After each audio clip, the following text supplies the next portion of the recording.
радиовещательной компании. კაცობრიობის სირცხვილის სერტიფიცირებული იდიოტი ფაშისტური ქმნილება. ამ და კიდევ ბევრი სხვა ღირსების შემლახავი ეპითეტებით მოიხსენია იტალიის პრემიერ-მინისტრი ჯორჯა მელონი კრემლის პროპაგანდისტმა ტელეწამყვანმა ვლადიმერ სოლოვიოვმა საკუთარი YouTube არხის პირდაპირ ეთერში ჯერ იტალიურ, შემდეგ კი რუსულ ენაზე. ვლადიმერ პუტინის ხელისუფლების აქტიური მხარდამჭერის მტკიცებით ევროპელი პოლიტიკოსი იტალიის მართვის სადავეებთან მოსვლისას სულ სხვა განცხადებებს აკეთებდა. ახლა კი დონალდ ტრამპსაც კი უღალატა. ვლადიმერ სოლოვიოვის შეურაცხყოფელი შეფასებები რომს ყურადღების მიღმა არ დარჩენია. იტალიის საგარეო საქმეთა მინისტრმა დიპლომატიურ უწყებაში რუსეთის ელჩი გამოიძახა. საგარეო საქმეთა სამინისტროში გამოვიძახე რუსეთის ელჩი ალექსეი პარამონოვი, რათა ოფიციალური პროტესტი გამოხატო რუსული ტელევიზიის ეთერით. წამყვან ვლადიმერ სოლოვიოვის მიერ გაკეთებული უკიდურესად და სერიოზულად შეურაცხმყოფელი გამონათქვამების გამო პრემიერ-მინისტრ ჯორჯა მელონის მისამართით, რომელსაც სოლიდარობას ვუცხადებ. ჯორჯა მელონისადმი კრიტიკულად განწყობილმა იტალიელმა ოპოზიციონერებმაც კი დაგმეს რუსი ტელეწამყვანის ნაციონალისტური, ქსენოფობიური და სხვა სახის დამამცირებელი სიტყვები თუ ფრაზები. მათი თქმით, მომხდარი უკიდურესად შემაშფოთებელი და მიუღებელია.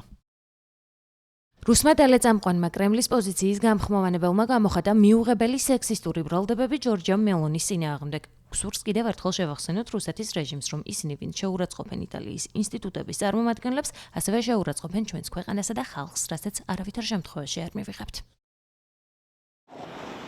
იტალიის საზოგადოებრივი მაუწყებლის სამეთვალყურეო საბჭოს თავმჯდომარემ ბარბარა ფლორიდიამ განაცხადა, რომ პირადი შეურაცხყოფები ვერ იქნება პოლიტიკური კრიტიკის კანონიერი ინსტრუმენტი. მისივე თქმით, რომი ვერ და არ გახდება რუსული პროპაგანდის მსხვერპლი.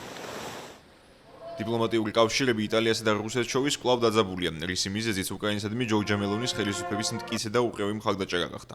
რომი კიევთან თავდაცვისა და უსაფრთხოების სფეროში თანამშრომლობს და მკაცად გმობს რუსულ აგრესიას. თავის მხრივ კრემლს საკმაოდ ახლო კავშირები ჰქონდა იტალიის აც გარდაცვლილ პრემიერ-მინისტრ სილვიო ბერლუსკონისთან, რომელიც ვლადიმერ პუტინის ახლო მეგობრად ითვლებოდა. მოსკოვის სასარგებლო განცხადებებს აკეთებდა, მიიჩნევდა, რომ უკრაინაში ომის დაწყება იძულებით იქმედება იყო, ხოლო ანექსირებულ ყირიმის ნახევარკუნძულს რუსეთის შემადგენელ ნაწილად მიიჩნევდა.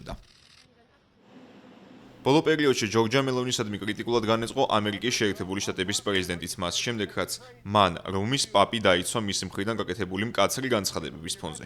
დონალდ ტრამპმა იტალიის პრემიერ-მინისტრზე საუბრისას თქვა, რომ მისით იმედგაცრუებულია.